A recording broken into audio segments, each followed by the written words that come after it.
Bonjour, heureux de te retrouver pour une nouvelle émission Face à Face et on va parler d'espoir. D'espoir, c'est vraiment un thème important au sein d'un monde qui est courbé, qui est plié, qui est chaos, qui souffre, où l'homme est complètement désespéré. Où trouver l'espoir? On va en parler avec Stéphanie Raeder.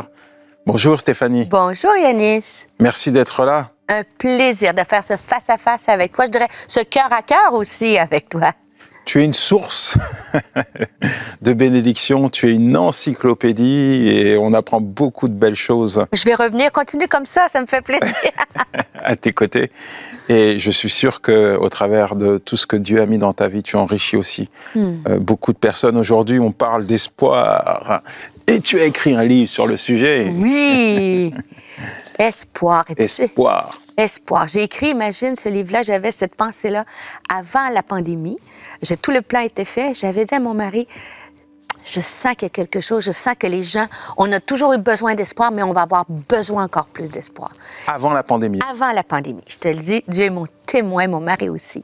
Et finalement, quand la pandémie s'est déclarée, moi j'étais à Congo-Kinshasa, je suis revenue un des derniers vols et puis je suis arrivée quarantaine. Après ça, toutes mes invitations s'annulaient. Et là, j'ai eu un mois à être un peu, pas désespérée, mais je me disais, Seigneur, quels sont l'espoir pour tout ce que tu m'appelles à faire? Et puis, la pensée est venue sur mon cœur. Retourne dans tes cartons. Et je suis allée voir, et c'est vrai, j'avais mon plan, tout était là. Donc, j'ai écrit ce livre. En 2 jours. Non, quand même plus long, mais durant la pandémie. Et c'est fou parce que mon fils, il me demandait, j'étais à l'ordinateur, et mon cadet m'a dit, « Maman, qu'est-ce que tu fais? » J'ai dit, « Je suis en train d'écrire un livre. » Il dit, « Sur quoi? » « Sur l'espoir. » Je dis, « Comment tu peux écrire sur l'espoir quand tout le monde a perdu espoir? » C'est quoi l'espoir, Stéphanie? Ah, l'espoir, en fait, tu sais, l'espoir, je veux juste démystifier parce que des fois, l'espoir, c'est comme le parent pauvre de la foi. Tu sais, l'espoir, là, c'est comme, oh, ben, la foi, c'est spirituel, mais l'espoir, tu sais, c'est la pensée positive, j'ai l'espoir. Ou tu sais, les tasses, tu sais, une tasse marquée Hope ou un petit bibelot que tu mets. Mais l'espoir, c'est beaucoup plus profond que ça. L'espoir, c'est l'attente, c'est désirer, c'est attendre quelque chose que l'on désire, mais attendre avec confiance, la réalisation de quelque chose qu'on désire. Donc, il y a la notion de confiance à travers l'espoir. L'espoir. Quelqu'un a dit, l'espoir, c'est l'espérance du pauvre. C'est faux parce qu'en fait, nous connaissons le Dieu de l'espérance. Et je te mets au défi, Yanis, et je vous mets au défi. On parle de foi beaucoup dans la parole de Dieu, mais si tu regardes le nombre d'endroits où c'est parlé le Dieu de l'espérance, le Dieu de l'espérance qui veut nous donner la joie, la paix par le Saint-Esprit. Alors, c'est le Dieu de l'espérance dans lequel on peut aller chercher cet espoir-là. On parle d'espoir, ça veut dire qu'il y a du désespoir. Ouais. Comme tu l'as dit, même avant le Covid, il y avait beaucoup de désespoir dans le cœur de l'homme. On voit les gens se suicider, se supprimer, s'écraser le cerveau avec des cachets, des antidépresseurs, de la drogue, s'injecter de l'héroïne dans les veines, boire de l'alcool encore et encore, histoire de se déconnecter de ce monde qui, finalement, n'offre pas beaucoup d'espérance. Non. C'est quand tu regardes au monde, bien sûr, que le monde... Et tu sais, j'aime le dire, hein, l'espoir, c'est un choix. C'est un choix parce que si tu regardes avec tes yeux terrestres, comme tu viens bien de le décrire, sans compter de tous les problèmes tu sais, écologiques, la planète, on ne sait pas où ça s'en va, l'inflation, le post-Covid, et c'est vrai que ça peut, avec nos yeux, on peut dire, il n'y a pas d'espoir, la vie, c'est quoi, ça donne. Mais en fait, l'espoir, c'est un choix. C'est un choix qui ne repose pas sur nos émotions. Tu vois, parce qu'au contraire, le désespoir, les déceptions, tout ça, ça vole, ça nous des voleurs d'espoir. Donc, il ne faut pas écouter les émotions. Puis, deuxièmement, c'est un choix qui ne repose pas sur les circonstances. Si tu regardes à travers l'histoire, il y a beaucoup d'hommes célèbres, de Nelson Mandela, tout ça, qui ont eu de l'espoir alors qu'ils sont en prison, alors qu'ils sont dans des situations terribles. Donc, tu dis, c'est possible, peu importe ta détresse, ta circonstance, ta prison physique, émotionnelle, spirituelle. Et tu connais bien, quand je dis le terme prison, ça peut être physique, mais c'est possible, malgré les circonstances, d'être une personne qui garde l'espoir. Puis là, ben, il y en a qui vont dire, ben oui, Stéphanie, tu sais, Nelson Mandela. Tu sais, c'est pas... On pense des fois que l'espoir, c'est juste pour une élite, tu vois. C'est comme des gens qui sont super forts, des superwomen, des supermen. Ça n'a rien à voir. Puis l'espoir, avoir l'espoir, c'est pas une question de personnalité non plus. C'est un choix que je décide de croire qu'il y a des choses meilleures qui vont arriver. Et si je te pose la question, tu sais, laisse-moi poser une question. Est-ce que toi, tu sais, des fois, on va dire les personnes optimistes ou pessimistes. Toi, est-ce que tu es une personne optimiste ou pessimiste? Moi qui pose les questions. C'est toi qui poses les questions.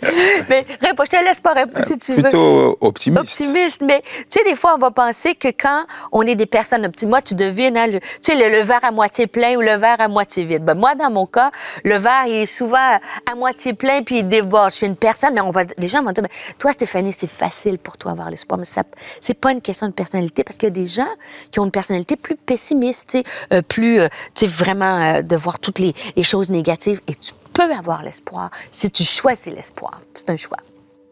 C'est un choix, c'est une décision. Le désespoir, c'est l'aspirateur de la foi, de la joie, de la paix. Et malheureusement, beaucoup de gens sont désespérés aujourd'hui.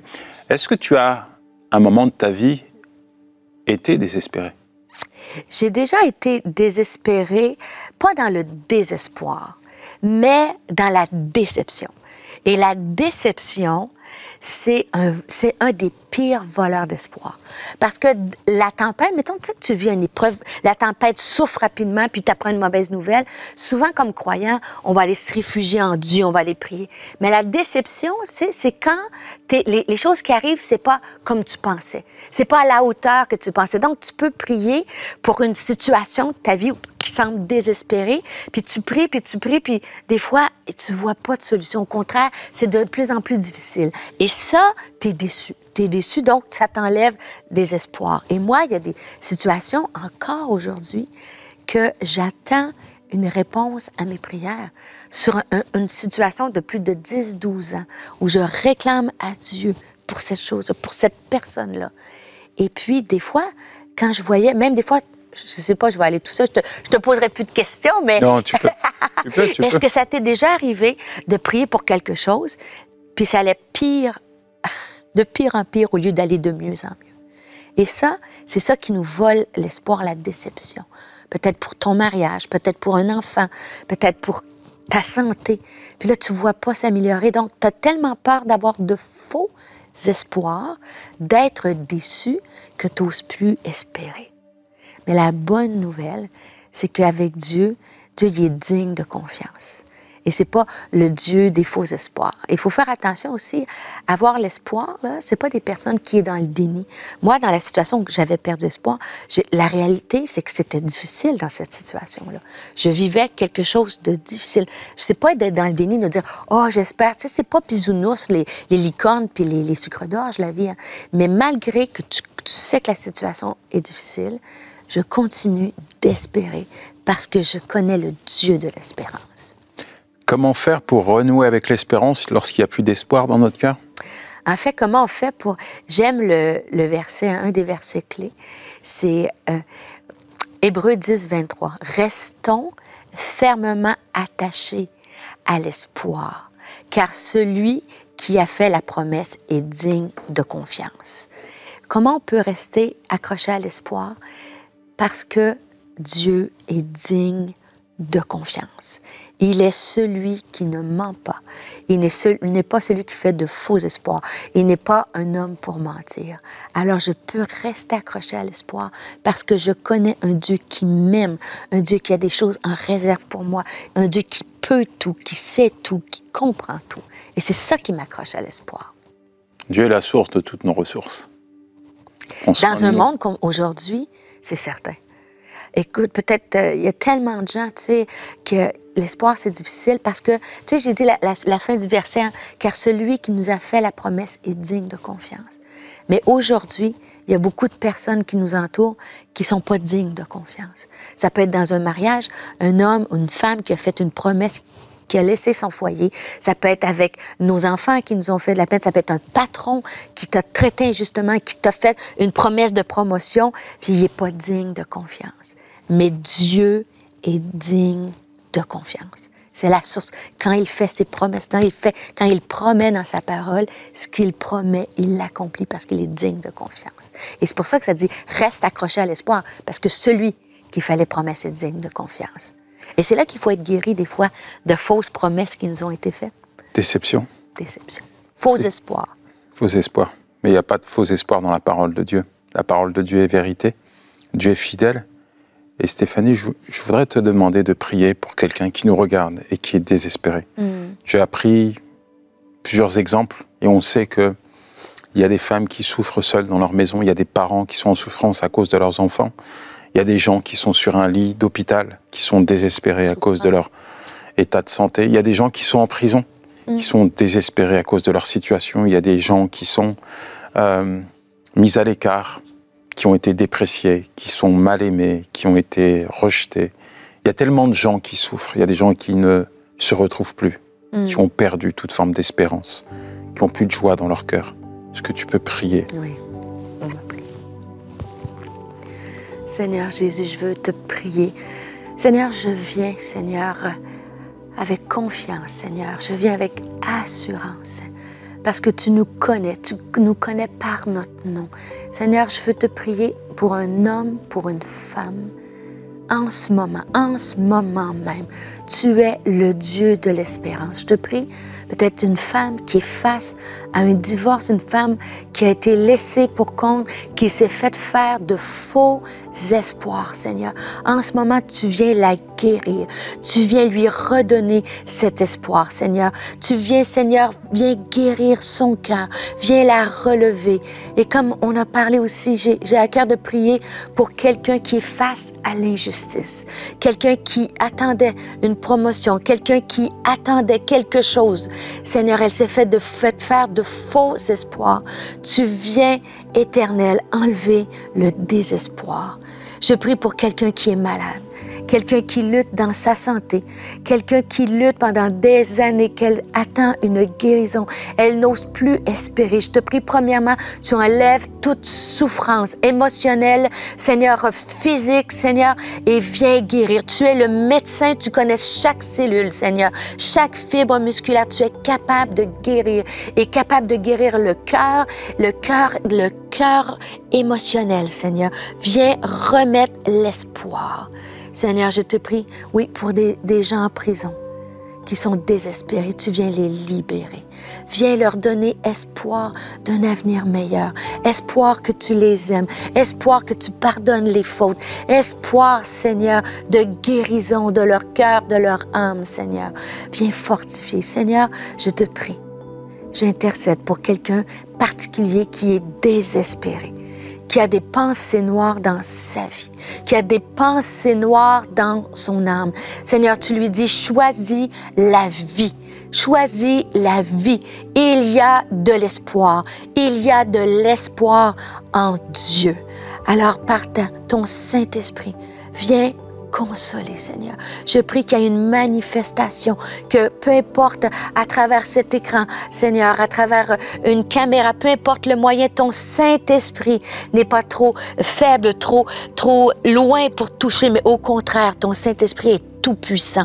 Il transcende le temps et l'espace. Il peut venir toucher un cœur en ce moment. Alors, accompagne cette prière par des signes, Seigneur, et des miracles, et qu'on puisse entendre des gens qui vont avoir reçu, Seigneur, de ta part. Seigneur, viens ranimer une flamme d'espoir aujourd'hui. Amen. Stéphanie, j'imagine qu'au cours de ton service pour Dieu en tant que pasteur, tu as dû rencontrer des gens désespérés. C'est quoi le message que tu leur apportes pour les remettre debout, pour leur permettre d'expérimenter une restauration?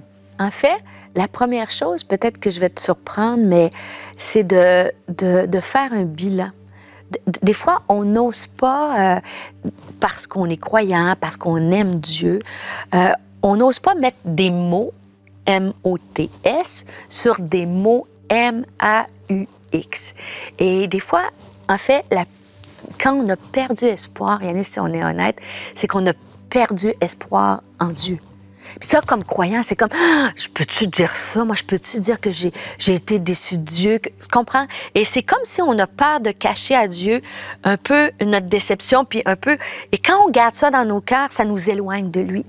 On peut aller à l'église, on peut tout faire ça. Mais il y a cette faille qui fait que c'est pas réglé avec Dieu. Puis des fois, je pose la question à des gens, as-tu déjà été déçu de Dieu? Puis là, toi, ils disent, ben non, on peut pas dire ça, tu sais, Dieu est tellement bon. Mais quand tu penses aux disciples, il y avait, tu sais, les deux gars sur le chemin d'Emmaüs, là, ça nous disait, Jésus, en fait, l'histoire, je te ramène dans le texte biblique, mais je pars toujours de ce texte-là, parce que pour moi, ce texte-là, c'est extrêmement puissant, parce que l'histoire, eux, c'est deux hommes qui ont suivi Jésus, qui ont aimé Jésus, qui ont pourvu aux besoins de Jésus, qui ont vu des miracles de Jésus. Leur espérance, leur espoir, c'était le roi, hein, déjà, qui devait venir, c'était leur source d'espérance. Puis là, l'histoire arrive, c'est que Jésus est mort sur la croix. Toi et moi, on connaît la fin de l'histoire. On sait que Jésus va ressusciter, mais eux, ils ne la connaissent pas. Pourtant, Jésus l'avait dit. Mais là, de ce qu'ils voient de leurs yeux, c'est que Jésus, il est sur une croix, il est entre deux brigands, il meurt de façon honteuse, puis celui qui devait emmener l'espoir, ben c'est fini, c'est mort, c'est tout. Et là, même 3 ans, il est mis au tombeau, puis là, c'est 3 jours plus tard, et là, ils sont sur ce chemin-là. Et alors qu'ils marchent, t'as Jésus, tu relis dans le texte, dans l'Évangile de Luc, t'as Jésus qui marche et qui arrive, puis il marche à côté d'eux. Puis là, ils disent, Jésus va leur dire, mais pourquoi vous êtes aussi tristes que ça? Puis les gars, ils vont dire, ben tu sais pas ce qui est arrivé. Et là, ils commencent à raconter à Jésus ce qui est arrivé. Mais la Bible nous dit leurs yeux ne pouvaient pas voir Jésus. Ils étaient tellement tristes. Les faits, c'est que Jésus est mort.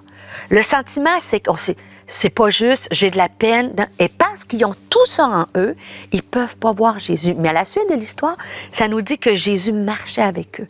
Et quand on est dans le désespoir, Yannis, les circonstances, les émotions font qu'on voit plus Jésus. Mais le texte est frappant, c'est que Jésus, il avait jamais arrêté de marcher avec eux. Alors, je veux te le dire aujourd'hui, une des premières clés, c'est que peut-être tu penses que Jésus n'a pas agi, que Jésus l'a pas fait, mais pourtant, Jésus marchait avec eux. Et ça dit que quand ils sont rentrés en communion avec lui, leurs yeux se sont ouverts et ils ont vu Jésus. Alors, dans notre épreuve, des fois, on pense que Jésus est pas avec nous. Mais Jésus a jamais. Jésus, dans ta plus grande épreuve, dans ton plus grand désespoir, il faut que tu réalises que Jésus est toujours là. Toujours là. L'épreuve a tendance à nous frapper de cécité. Oui. Et nous empêche de regarder à Dieu. En fait, oui. Et on est... Et on pense que Jésus n'est plus là. On est des spécialistes, des amplificateurs d'épreuves. C'est-à-dire qu'on fait le focus sur l'épreuve, et à force d'amplifier ce que nous traversons, et ben ça occulte la présence de Dieu.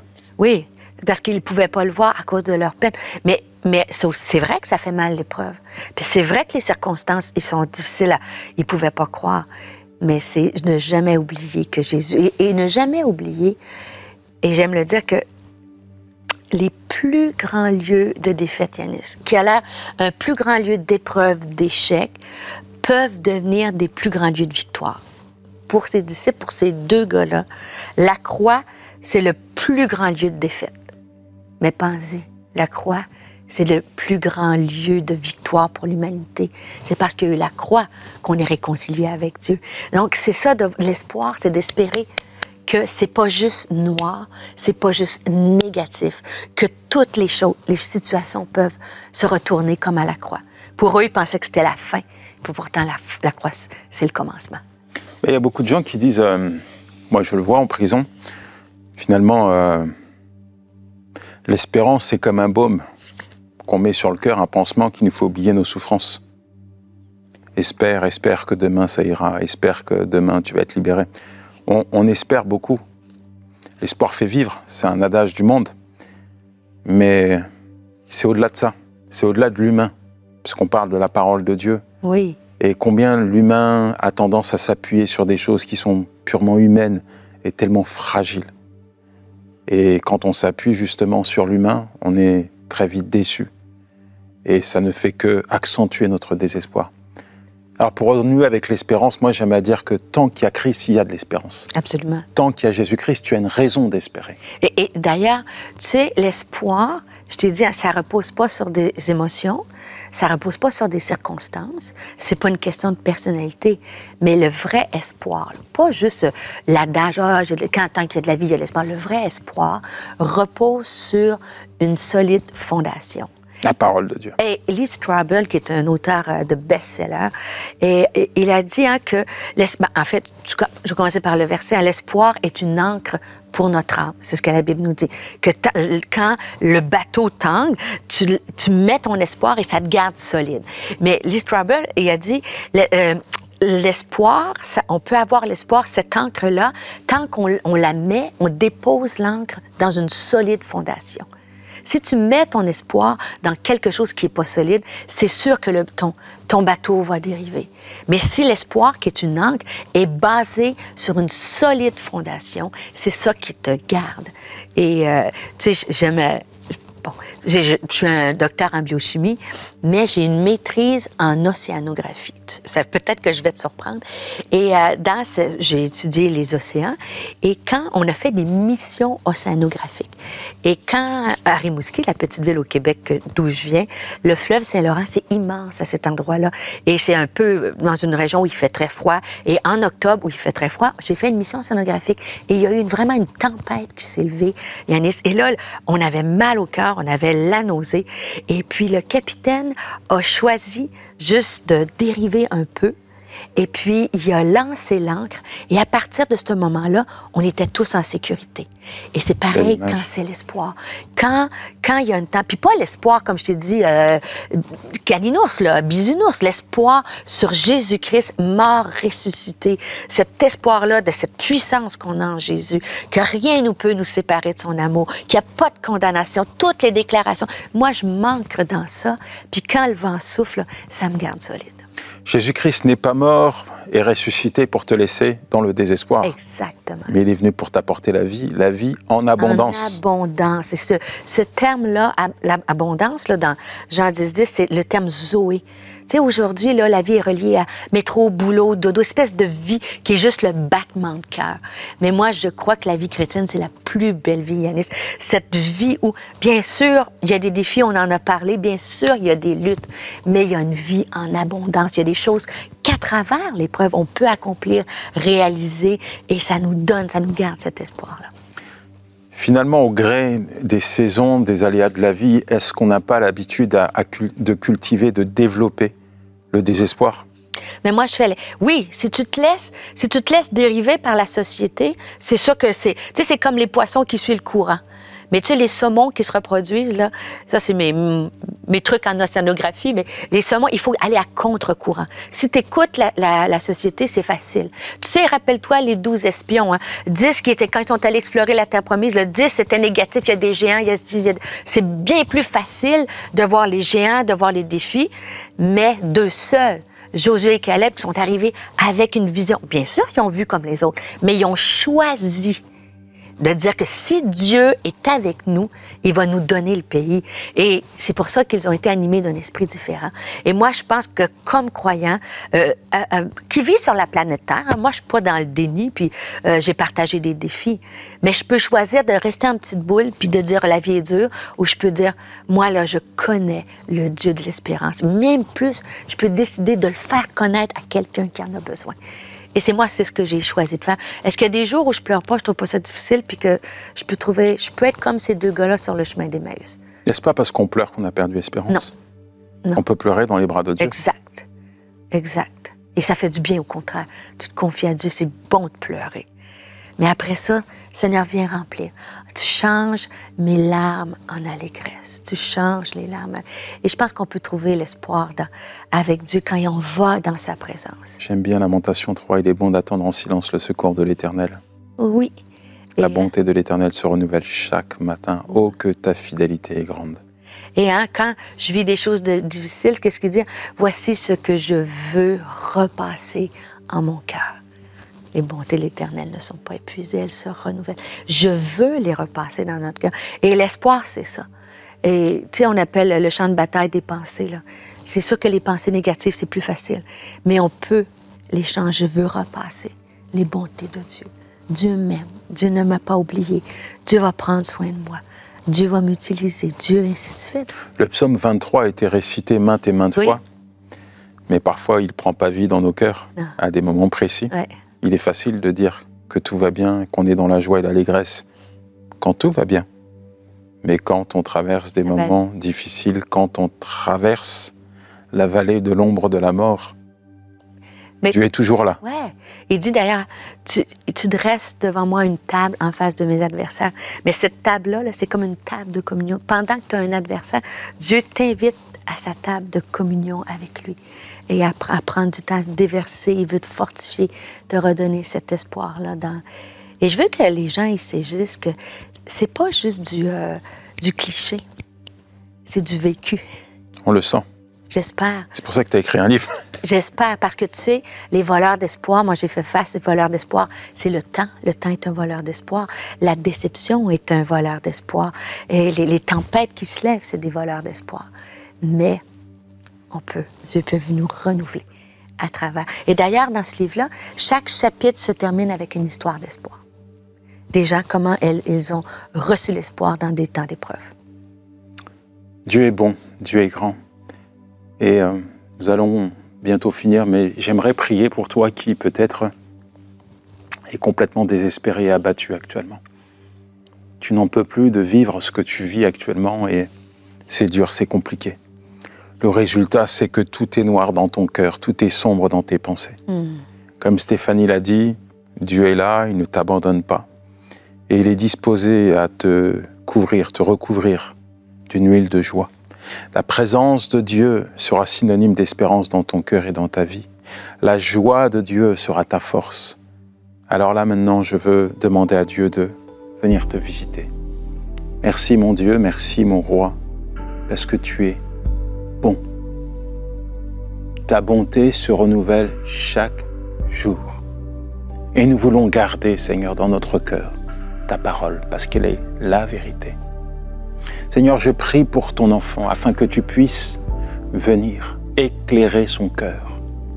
Viens, Seigneur, et parle-lui. Amène-le, attire-le à toi, afin qu'il puisse comprendre que tu es le Dieu de la vie et qu'avec toi, Seigneur, rien n'est fini. Merci, mon Dieu, de ce que, aujourd'hui encore, toi, le berger fidèle, tu viens déposer une huile de joie sur la tête de ton enfant. Tu viens ôter ses fardeaux, ses tristesses. Tu viens, Seigneur, le conduire, l'amener, l'entraîner sur tes hauteurs, là où réside ton abondance, ta gloire, ta plénitude. Merci, Seigneur, de faire cette œuvre dans la vie de ton enfant. Merci, Seigneur, parce que, alors qu'il s'occupe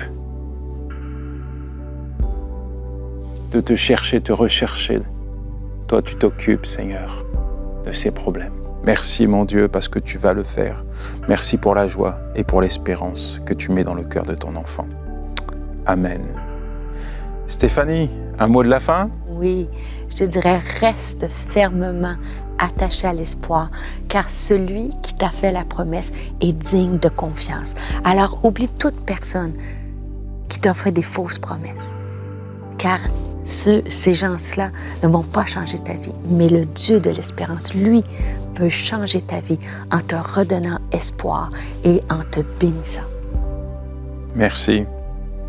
Que Dieu te bénisse, mon ami. J'espère que tu as été enrichi, édifié au travers de cette émission. Je te donne rendez-vous la semaine prochaine. Si tu as regardé cette émission sur la chaîne YouTube de MCI, n'oublie pas de t'abonner à la chaîne EMCI et à la semaine prochaine.